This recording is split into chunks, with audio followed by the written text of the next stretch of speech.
It's your boy, the reviewer. I'm gonna do a deep dive on this Young Thug Ysl trial. This is my first video. I'm excited about it. So without further ado, let's go. It does not matter what your notoriety is, what your fame is. If you come to Fulton County, Georgia, and you commit crimes, and certainly if those crimes are in furtherance of a street gang, that you are going to become a target and a focus of this district attorney's office, and we are going to prosecute you to the fullest extent of the law. I ain't gonna lie to you. When I first saw that clip, I said, boy, he is over. And then it was this right here.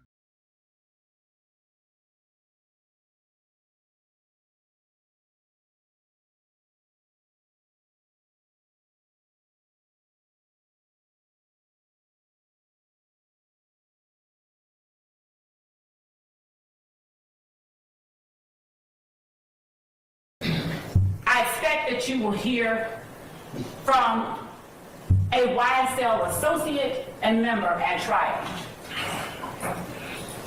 that the defendant, Jeffrey Williams, rented a car. Notwithstanding that Jeffrey Williams had his own cars, but he rented a car, which happened to be a silver Infiniti sedan, that other YSL members, among them Demonte Kendrick and Shannon Stillwell, used when they openly and notoriously gunned down Donovan Thomas on January the 10th of 2015. Right then I said, they send you up, dog. You can see the police is coming your way and everything. They send you up. And I said, boy, it's over. Like, I don't know what Young Thug done did. It's over. And then the case started. And I started seeing stuff like this. I'm so high right now, y'all. I'm about to go to sleep on y'all ass. I ain't gonna tell you no lie. You don't lie, I felt my brother's frustration. I said, I'm tired too, man. Then I seen like the state, they just stopped giving evidence. And not one time. All the university documents I need, and then two, what are the objections on it? Because I can't ferret them out, and I don't think it's fair to the jury or anybody else for us to be sitting here while I do that. I'm not going to do it anymore. The remedy at this point in time, I think for any appellate court, I could exclude it, and abuse of discretion is my grading mark stick. So at this point in time, if you want to make sure that you get all your evidence, that at least in the sense that it is looked at or ruled upon by this court, they need to make sure that they have all of it so they can go ahead and do that. Now, if you've turned it over and it's now this period of time and they haven't filed a motion, then I'm just gonna continue at this point in time. I mean, I'm just gonna overrule the objection. We're gonna go on. We're gonna go forward, because then they had the time and you told it to them, you gave it to them. So I'm just telling you at this point in time, or like I said, I'm gonna suck up your weekends. Not two times. Focus is on why didn't we file this stuff months ago, and let's wind it out and air it out at that point in time. Okay? So I'm gonna ask the state their issue on this. Are you cutting this out? Did you have discussions with Mr. Sharp? Madam? We did have discussions. When? Well, this morning. That's too late. The evidence is excluded. The evidence is excluded. I'm going to exclude because I told you that this was going to happen. We reached out to them. No. We're excluding that, and I'm going to exclude the PowerPoint that you all submitted. Well, you're not going to wholesale introduce it. We had no intention. Your Honor, All right. let's be real clear. We did not intend to introduce that PowerPoint today. I personally reached out via telephone and called at least two members of the defense team and asked them to call me back, and I would like But you all should not be identifying this stuff the moment of trial while the jury's sitting in a box. This is the last. I am not going to tolerate this any further. If you don't get together with your colleagues and flag issues and resolve them promptly, and if I have to take them up, remember, I can exclude them. We'll work the weekends, or we'll do a combination of both. So this time, I'm going to exclude those two sections. Your Honor, Mr. Atkins, he confronted this witness with those sections. I that we were introducing that. It's, if the exhibit's not ready and you haven't made, and you, no, well, Mr. Shart's got objections to it. But Judge, Mr. Sharp can get in and have our evidence excluded every day that he makes an objection No. at midnight, and then comes in and says. Well, then you all should have gotten your stuff together before then. Some of our juries, please. Some of our juries. Have a seat, madam. Have a seat. You better exclude that, and next time, make sure you're prepared. Judge, Make sure you're prepared next time. I'm not going to do this anymore. I'm just not. We are starting right now. It's 1:20. So we have talked to them. We have said we don't agree. then file a motion and get it before me, and we'll take it up. Both of you all have equally responsibility to do that. Admissible. The information they are seeking. Oh, it's going to be inadmissible right now. I'm saying, Judge, that you said to file a motion. There's nothing. I'm not going to have any more discussion about this, madam. I'm not. Talk to them this morning I don't. about that. Well, you know what? And I attempted to try to talk to them earlier this week. Well, then that's why we have to. Your Honor, so the court punishes the state because the defense. I'm not punishing anybody, but but prior preparation prevents poor performance. Be prepared, Judge. That's why I sent them what I sent them last week, a whole week and a half ago, 2 weeks. Your I'm Honor. not- well- And I have asked, I have said I would like to discuss. Our jury's coming in, madam. Our jury's coming in. Have a seat.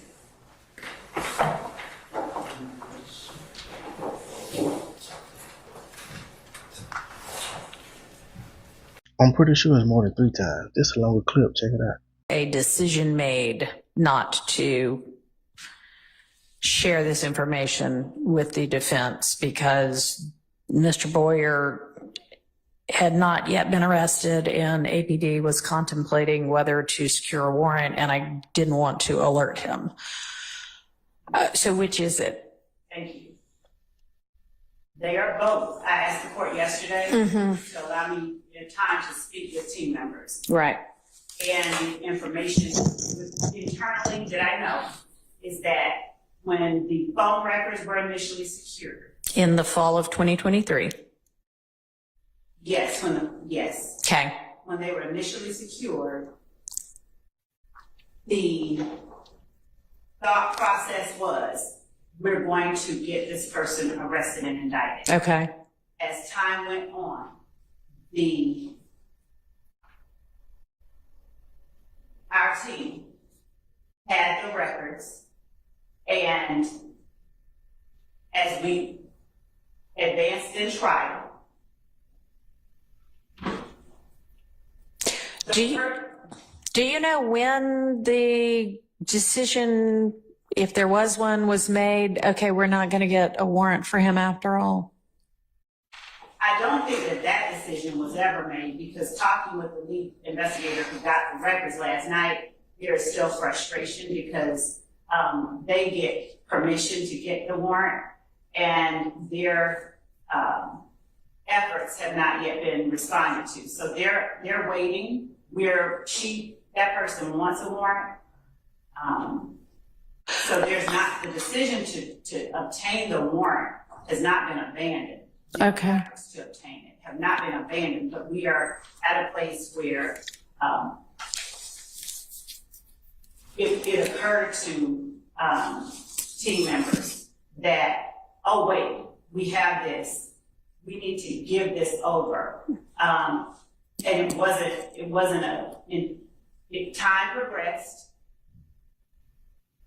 It was in our possession. Mm-hmm. But we're not going to listen to this whole thing. Cause what did Weinstein say? But the state can talk the ears off a donkey. Judge sat there and argued with this woman.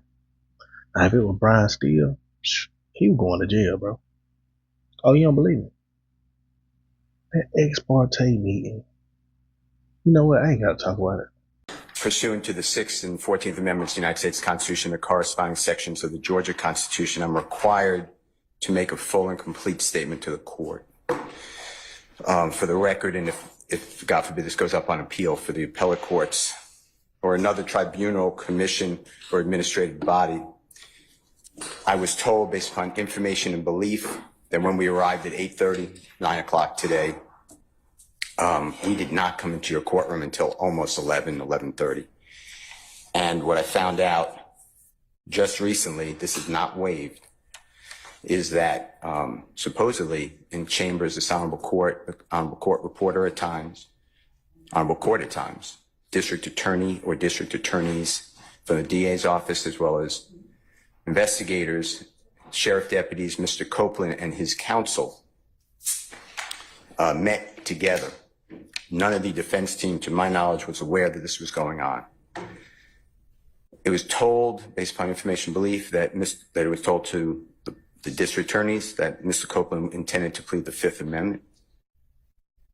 Then I was told, based upon information belief, that Adrian Love, the lawyer for Mr. Copeland, and this court were together, and Ms. Love made representations that John Melnick supposedly spoke with some attorneys for the accused and wrote an email to Ms. Love, to Adrian Love, stating that Mr. Melnick does not represent the witness, and that Mr. Melnick wrote an email saying F you, and then somehow that email was CC'd. To me, that never... Mr. Steele, can I interrupt you just a second? I'm kind of disturbed because that's ex parte. All that was an ex parte conversation. How did you find out about any of that? Well, I'm disturbed too. And the reason I'm asking you a question. How did you find out about it? I'm going to ask you the question. Okay. Scuttle, if you look at SCUDDER versus state, which is 298 Georgia, 438, it's Division 2, 782 Southeast 2D 638, 2016. Our highest court says when a court meets, because Mr. Copeland comes in, meets with the court supposedly made statements, which I assume is somehow accurate based upon what you just said.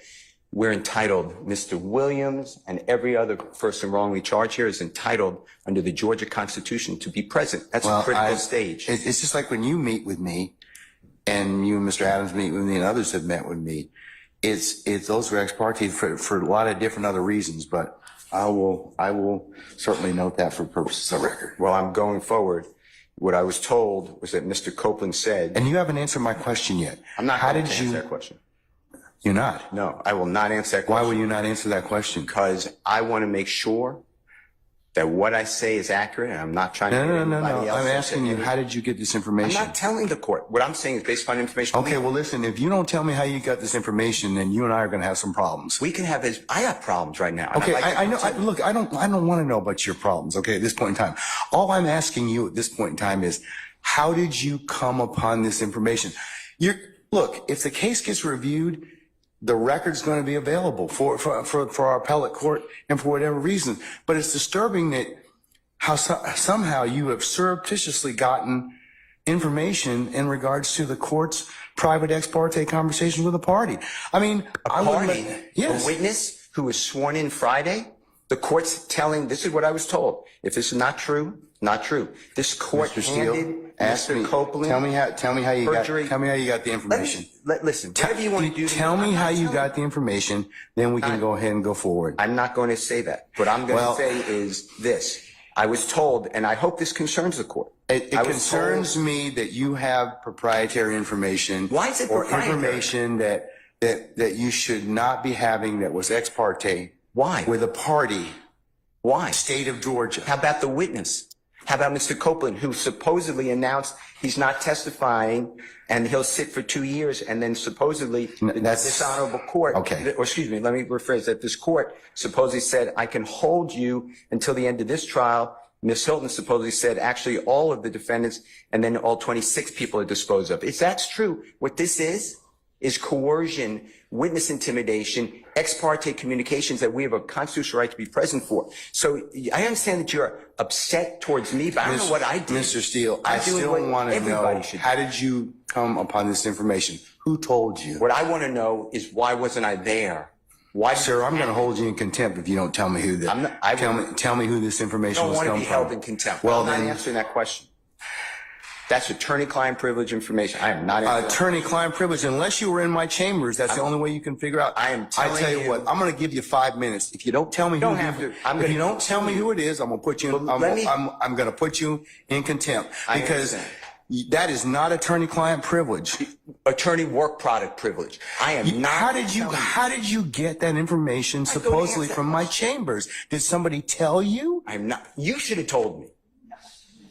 You got 5 minutes. Be straight up honest with you. The witnesses that y'all done brung in there to the state, y'all forced them there. They don't even want to be there. They don't even want to be there, bro. And y'all still forced them there. Let's see a few of them. Do you remember telling Detective Quinn on September 17, 2013 on recording that you add a little more hype when you speak with your wife and them from the jail, that you lied to them? I remember y'all trying to assassinate me right now in 2024. That's what I remember. That's what I remember. All this going on right here on this, got me up on this stand, talking about this and that third, with all this extra stuff that's going on, Your Honor. Am I on trial, Your Honor? Sir, you just have to answer the questions unfortunately at this point in time, okay? That's all I can tell you. Am I on trial? No, sir, you're not on trial. But you have been properly summoned here as a witness, and you're subject to examination until I release you. I never consent to do none of this, sir. I ain't signed nothing. My name ain't on nothing. They come get me. Y'all don't threaten to lock me up. Hey, I got a family too. I mean, come on, I done told y'all I don't remember that from 2013. Were your parents, was your mother alive in 2013?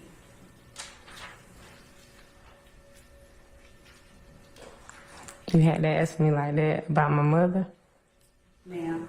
Why you say, was she alive? Did you have a family structure around you in 2013?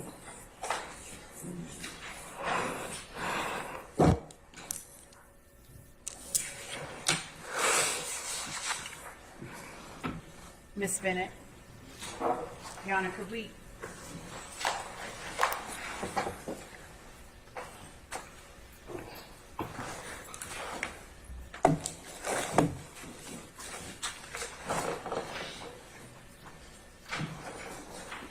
Ms. Bennett, I'm going to move away from that, and I'm going to talk to you a little bit about the first time that you and I met, okay?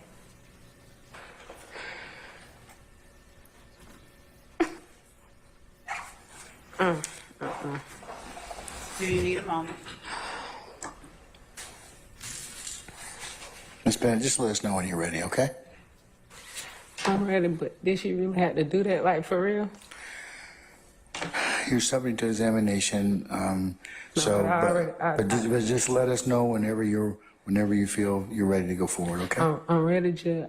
I talked to Ms. Love about my mom like that. That's a tragic situation for me. Like, I haven't talked about this. I haven't grieved about this. Okay, all right. Go ahead, madam. Ms. Bennett, I'm going to wait until you tell me that you're ready to move. Come on, Ms. Love. And I apologize for bringing that. You ain't even got to apologize. I know you did it on purpose. It's all good. All right. How did you come get me from prison? What, like, if it was 4 other people or whoever was in the car with them folk, why is I'm here and the people who witnessed this is not here? Mr. White, I'm asking you about the conversation. No, you need to ask them that. You need to ask them that. You can't ask me shit. I was not there. Now, Mr. White, you recall Detective Dennis asking you what you would have wanted the police to do if you caught that bullet in the head and seen your partner and told him. Do you remember him asking you that? What would happen if you caught that bullet? Do you remember that, Mr. White? You keep trying to ask me about a dude who got shot in the head. The bullet didn't hit me. It ain't got nothing to do with me. And after he got shot in the head, you never were able to see him in person, were you? I probably was incarcerated. And you told Detective Dennis and Detective Gaither, when they asked you why you acted up to seafood, first of all, man, that shit's too hot now. I did not know what hospital he was at anyway, right? You keep talking about a person I only seen one time in my life. Why would I be concerned about somebody who I seen only one time in my life It doesn't make sense. We never kicked to know nothing. And Mr. White, the detectives tell you who's missing a chunk of his head, and it's in a rehabilitation center, and your response is, I'm just saying though, nobody in my hood talks to the police anyways. That's what I'm trying to tell you. I'm the only one who spoke with him, just like I told you. I just told you right here out of my mouth, I don't even like the police. So what the heck? And what you told them is that in the neighborhood that you grew up in, people didn't talk to the police, right? I don't even talk to the police. I don't even go to be here. You brought me here. And Detective Dennis explains to you, after he just shot your partner with a chopper for no reason, that's what makes his job hard. Because when a fuck blank kept walking the street, that's why. Because if nobody doesn't say anything, he's going to do it again. And it could have been any of y'all. And you're just going to let that ride, not me. And you told him that shit probably already been taken care of. Shit's probably been already taken care of. You remember that, Mr. White? Taken care of what? And when you told Detective Dennis that it's probably been already taken care of, you're talking about being handled in the streets, right? That have nothing to do with me. What is all this what you saying about a dude who getting shot? About a dude who I only seen one time in my life? Why would I be trying to handle anything with him? It don't have nothing to do with me. This is not my case. I didn't get shot. You keep trying to say I'm the victim. How I'm the victim if I didn't get shot in the head? So you have the wrong person. Mr. White, when someone shoots at you, how are you supposed to respond to that if you don't go to the police? What? I'm asking you, how would you respond if someone were to shoot at you? How are you, Mr. White, how are you going to handle that? Objection, Your Honor. That's also speculation. I sustain the objection. Mr. White, you are a human being who has choices, right? If somebody shoot at you, what you gonna do? I'm asking you, Mr. White, what you yourself would do. They're like, That calls you trying to make me... Hold on. That calls for speculation. Don't answer What the that. fuck?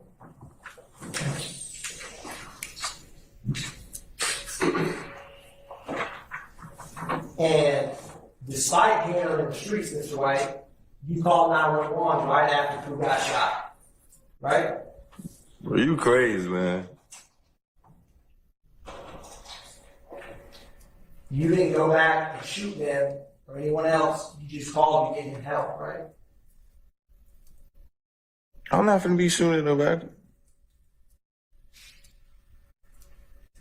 And Detective Dennis tells you he's still out acting a fool, and you said probably still hot. My folks been shooting at his ass. They've been coming back shooting here, right? I don't know nothing about no shooting. So what we were just talking about a minute ago, when I asked you how stuff is handled in the streets, when you told Detective Dennis, my folks been shooting at his ass, they've been coming back shooting here. That's how it's handled in the streets, right? That's how you want to put it in your mind. I never told you my folks shot at nobody. This don't have nothing to do with me. I don't even know this dude. Why would I be having somebody shoot at somebody I don't know? That's right. Detective Dennis asked you, when does it stop when somebody's baby got shot? And you told him, somebody's baby, not my baby, right? A baby got shot. You didn't tell Detective Dennis that? Hell, fuck, no, I ain't even talking to y'all. You going off the wall now. And Mr. White, he asked you, what if they hit your baby trying to get at you? You tell him, you don't have a baby. My mom doesn't even come outside. I tell my mom not to come outside, right? My mom is not living right now. But she was back in 2015, right? And my mama don't even come outside because she was old. And when you were talking to him about that, your mom grew up, she's the one that lives in Montego, Cleveland, right? Why did your mom not want to come outside? My mom was 60 years old. Why would my mom be coming outside? My mama only come outside to go to work and come home. Why would she be coming outside? My mom, I don't have a young mama, if that's what you're thinking. I'm not thinking that at all. I'm asking you, you told Detective Dennis that your mom doesn't come outside when he was asking what if someone innocent got shot. So I'm asking you, why did you think about your mom and ask you that? I never even talk to nobody, bro. This ain't even got to do nothing with my mama, nigga. And when you brought that up, it's because people like your mom who live in Cleveland, they should be able to walk outside without getting shot, right? My mama gonna walk the street anyway. You ain't got nothing to do with my mama. Do you agree that people should be able to, no matter how old they are, walk outside without getting shot? Where is you going with this? I sustain the objection. Jurors disregard the last question and any answer. Now, Mr. White, they did give you a photographic lineup, told you to circle and initial it, and you responded again, y'all gotta throw me something, man, right? What? I never signed nothing. And You want to be like what you bought this? You feel me? Like you can't get a conviction out of me, man. I can't help you. Mr. White? This don't have nothing to do with me. I'm gonna keep telling you. I'm just ready to go to prison, do my time, rest of my 3 years, and go home. Listen, another thing is, these two women is always arguing in the court like they about to fight, man. Just check it out. So that's, I'm overruling those objections. Okay. I think that takes care of that witnesses exhibits, at least for now. Martinez Arnold. This has not been a fair trial for Young Thug. It has not. Since the beginning, the evidence is weak. Y'all always arguing. You don't present evidence. That's a Brady violation. Both judges have seen it already, and the trial is still continuing. Free Young Thug, man. I tried to not be biased about it, but when you looking at what has went on in this trial so far, it's no way that you can be. You're going to end up being one-sided because the legal system is not treating these guys right. So with that, that's my first video. I did a lot of research on it. Like and subscribe. And look, turn on your notifications. We talking about everything over here. Let's go. Yeah, that ex parte meeting. The judge should not hesitate to get back started, man. Watch.